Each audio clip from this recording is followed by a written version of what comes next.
Alright, so today we're going to be taking a bit of a deeper dive into how us humans use our sensitive and rational powers to interact with the world around us. Alright, so the most basic form, the preliminary form, is how we use our senses to interact with the world around us. Taste, touch, smell, etc. Now, these give rise to the sense appetites, alright? You will take in sensations that are pleasurable, and you will take in sensations that are dreadful, alright? And the natural tendency of all living things is to tend towards the sensations that are pleasurable and to try to avoid the sensations that are hateful or dreadful. So that allows us to come up with things like emotions. Now, in this sense, an emotion represents our natural desire to move towards something good. For example, you like seeing, let's say, The Office. All right? You enjoy watching that show. You enjoy hearing their jokes. So when you get home after work, oftentimes you will go and seek out The Office because you find it entertaining. You find it pleasurable. You will go out of your way to seek more of it. Now, as a result of these sense inputs that we get from the outside, we experience feelings. Feelings like anger. Now, these feelings can be further categorized as concupiscible appetites or irascible appetites. So, for example, when you walk into a haunted house, you might feel fear as a result of your senses providing surprising sudden inputs that are mildly disturbing. Your soul feels fear as a response to that. Now, this emotion that your soul develops is not contained purely within your soul. Oftentimes, whatever emotions that your soul is feeling, let's stay with our fear example, will be reflected onto the body. For example, adrenaline, jitteriness, a dilated pupil, more alert, are responses that can be measured in the body to a feeling of fear in the soul. Now, this is known as a psychosomatic emotion because it provides us with the union between the soul and the body. The soul feels something and the body acts accordingly. Now, it's important for us to note that the soul generates these feelings as a response to outside stimuli, as a response to the senses. All right, now it can respond to two types of stimuli: the stimulus provided from the five physical senses, or it can respond to stimulus stored in your imagination, your memory, which is essentially information of outside stimulus that is not felt in real time. So your mind storing the touch of an iPad, but you recalling it at a later date. So let's say, for example, the sight of your iPad sparks joy in you because you get to come home and you get to relax on YouTube on your iPad. So the thought of going home to your iPad and watching YouTube will spark joy in you in much the same way that actually being at home and watching YouTube will spark joy in you. Now, it's important to notice my use of the word joy here, because joy and pleasure are two very different things. Joy is an internal emotional response to a stimulus, meaning it is not limited to a body part, and it can happen separate from the object itself, in stark contrast to pleasure, which is not an internal, it is an external sense. Pleasure is actually experiencing something pleasurable. So I can experience joy when the object is not here. I can also experience joy when the object is here, but when it is here, I am also experiencing pleasure. Now, there is a limit to how much pleasure you can have, because you will oftentimes get sick of watching YouTube after 6 or 7 hours. So, that's to note that pleasure is purely limited to your senses, meaning you cannot take pleasure with you somewhere else without bringing the thing with you. Pleasure cannot be sparked from your memory, from your imagination. Now, let's bring in the conversation here of morality. Because a lot of us think of hatred, and in the context of being a good Christian human, we all associate hatred with morally wrong. We all associate hatred with a sin, something we should strive to live without. But let's make an important distinction here. The emotion of hatred is not sinful. Because, in order for something to be considered a sin, it must be wrong, and you have to have done it as a result of your own free will. Alright? So if you were first forced into doing something, it doesn't matter the circumstances, if you lost your freedom, then whatever you're doing is not considered sinful, because you did not choose to do it. In the same way, the emotion of hatred arises without you choosing for it to arise. You eat something terrible, unknowing that it's terrible, and you hate it. Alright? What you do as a result of your feelings, that is what is sinful. Because your actions are a result of your will, a result of your intellect, a result of your rational powers, as a result of your rational thinking. Meaning, your actions are a result of your own free will. So, you hating the food and then throwing it across the room and telling the cook how terrible they are, that is sinful.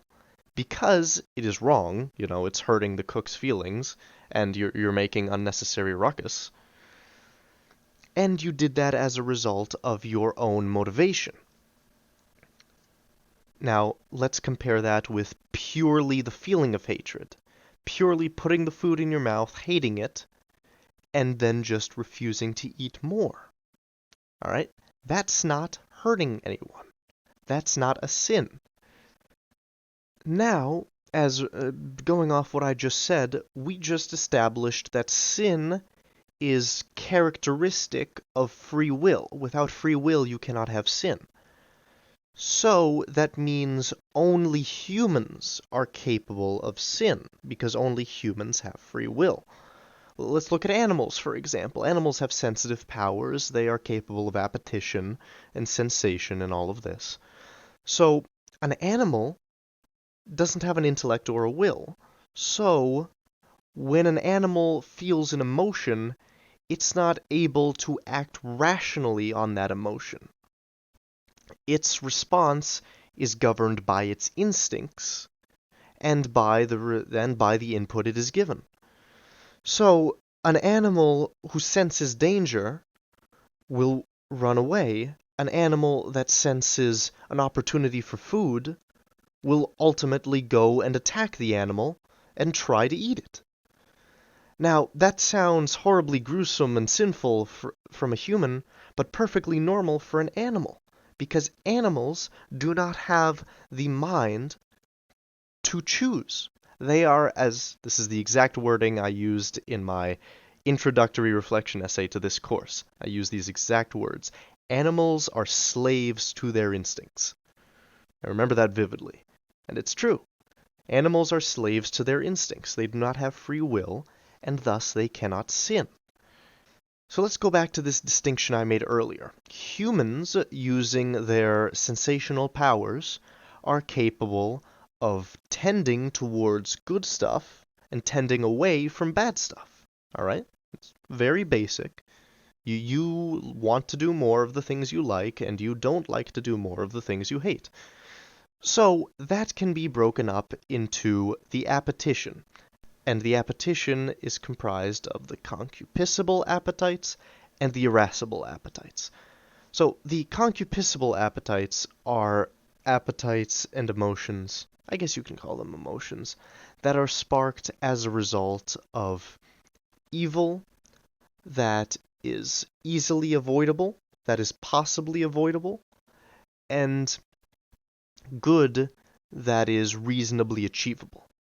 There are no significant roadblocks, no significant obstacles to you obtaining your good. There are no significant obstacles to you from avoiding your bad. So, for example, Fear is an irascible appetite because fear is your response to something, an evil that is coming, but you can't stop it. All right? There's an obstacle between you and stopping the bad from coming. All right?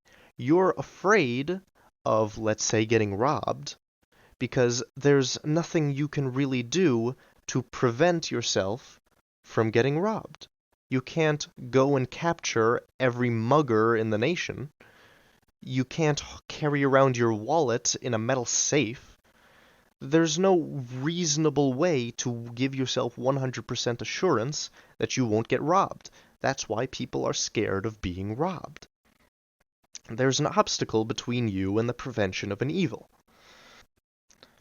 Alright, now, we just discussed fear as an irascible appetite. Now, I think it's a logical association to make that aversion is the concupiscible parallel to fear. So, aversion is when there is bad stuff that's in the future that you will probably come in contact with, but you are able to avoid it. So, for example, if you have a dinner that you hate, let's say your mom's making chicken noodle soup and you just so happen to hate chicken noodle soup, you might be able to spend an extra long day at Chaminade working for a club. And in that way, you would be able to avert the evil of the terrible dinner that your mom is preparing at home, and you'd be able to have dinner at Chipotle when your mom comes and picks you up and goes with you home, because you're going to be at school when dinner's served. However, if you're not in any clubs, if you're not in a situation where you can escape, so to speak, where you can escape that terrible dinner that's waiting for you at home, aversion becomes fear. Because now the evil that's in the future will definitely happen. It's inevitable.